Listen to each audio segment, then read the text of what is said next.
For this project, I started with the theme of artist books. This came from my interest in exhibitions and their catalogues, particularly work based upon feminism. This led me to look at visuals created for publications. I wanted to focus on visually communicating a body of text using print techniques. I was drawn to a publication that currently had minimal visuals in the original print, which led me to produce work influenced by the publication The Yellow Wallpaper by Charlotte Perkins Gilman, published in January 1892 in the New England magazine, which was a monthly poetic magazine published in Boston from 1884 to 1917. Atlantic Monthly was an American magazine published in Washington, D.C., which initially rejected the yellow wallpaper in 1892. During this period, an editor named Horace Scudder read the yellow wallpaper and stated, "I could not forgive myself if I made others as miserable as I've made myself by reading this." The narrative focuses on the oppression of women in society and the dangers of the rescuer treatment. The short story was only 10 pages long and published in a traditional black and white style, which blended into other stories during this period. It has 3 sketches among all of the text, all of which were of women, sketched by Joseph Henry Hatfield. After reading the story, I investigated the publication Wild Unrest, The Making of the Yellow Wallpaper. The text discusses how the publication is split up into 12 handwritten notes and how the author became exhausted as she had to hide the fact she was writing from her husband. Learning that Gilman was never offered money for her story and never had the chance to review changes made in the first and later editions. After deciding I wanted to create the 2D visuals this narrative lacked, I started by looking at its existing front cover designs. The series of front covers often features a yellow design combined with textures and patterns, all of which look like they had been made digitally, which made me question, do they accurately represent the period when this story was written? After carrying out research into the publication, author, and front covers, I decided I wanted to create a publication inspired by the narrative that better suits the period it was written in. I started by researching catalogues, publications, and artist books. I started by looking into the works of Karel Martens, a Dutch graphic designer, and into his publication Printed Matter. His work is print-based and very experimental and tactile, using various materials. This led me to test out a series of experimental monoprints, using found materials to produce unexpected outcomes. Following this, I researched Graphic Thought Facility, a design consultancy based in London. I found interest in how they strongly relate the content and design within the catalogues they produce for Gagazen, a contemporary art gallery based in Switzerland. Being particularly drawn to the publication Douglas Gordon, which is filled with different paper sizes. The spiral binding technique allows you to choose your starting point due to there being no set front cover, as well as the catalogue Crash, a publication based on a car accident, which includes a range of textures and cutouts put together using a cushioned cover. I became influenced by Bookworks, which is an arts organisation that focuses on publishing artists' books. They offer a creative approach to publication designs based on their content. This Rhymy River caught my attention due to its clear perspex cover, as well as the use of overlaying tracing paper within the publication, which helps highlight elements. The way Bok is bound together interested me and made me start to question how I can represent the feelings of being trapped and claustrophobic in my designs.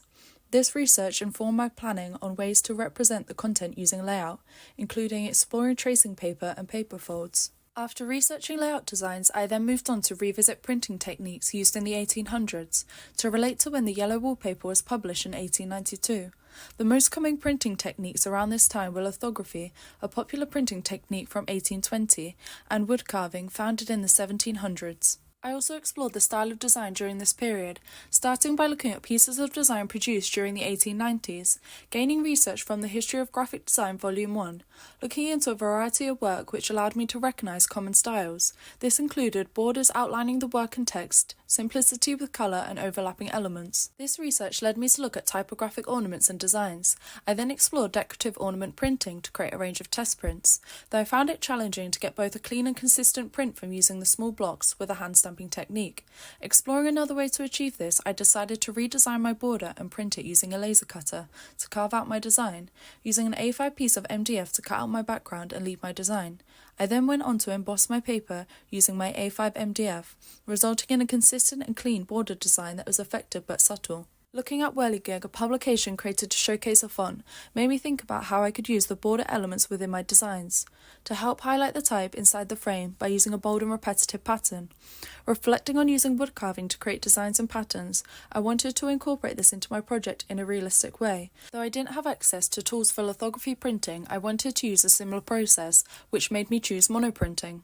I set the laser cutter to carve the MDF 6mm deep to make it suitable for inking up and stamping the design.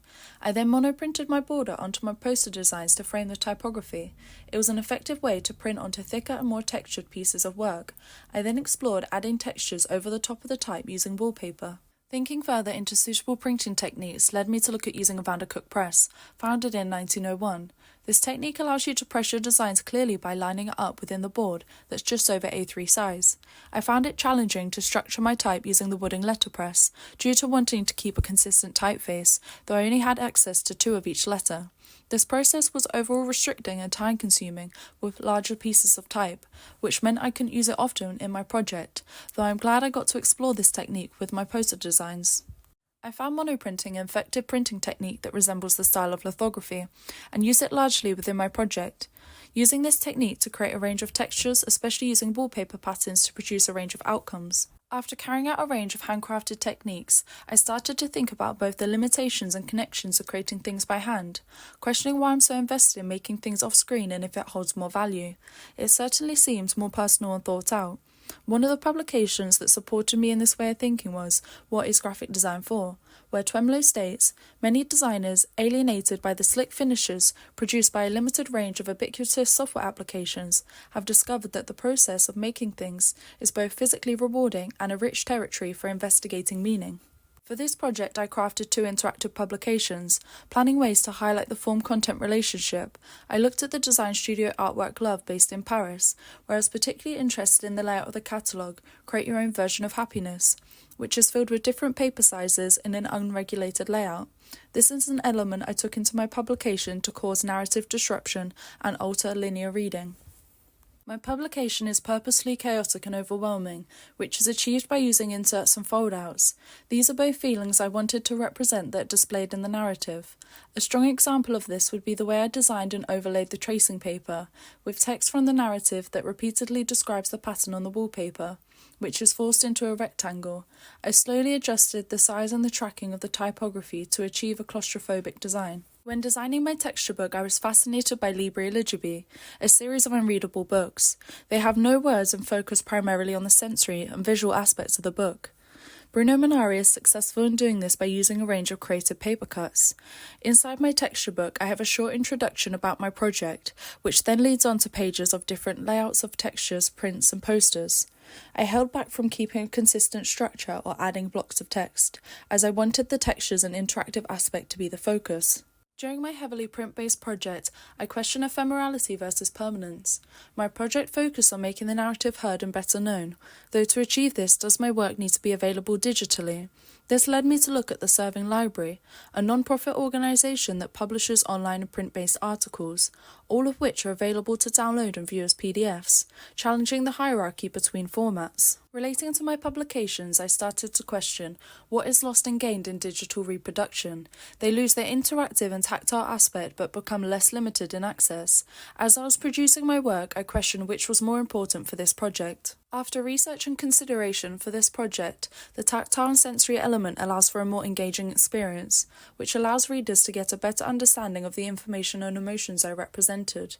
I believe it would have been lost in a digital format, though it is a consideration that needs to happen for every project based on its purpose. To summarise, my research has allowed me to design and create appropriate and creative outcomes in response to the yellow wallpaper, educating myself on a completely new design style and processes, with this being design appropriate to the period of 1892. Both pieces of work represent the ways I've explored typography, patterns, textures and print techniques.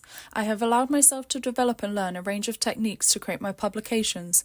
This has included screen printing, monoprinting, letterpress and using a Vandercook press. My project has resulted in a tactile body of work that represents the narrative and emotions within the book in creative and interactive ways.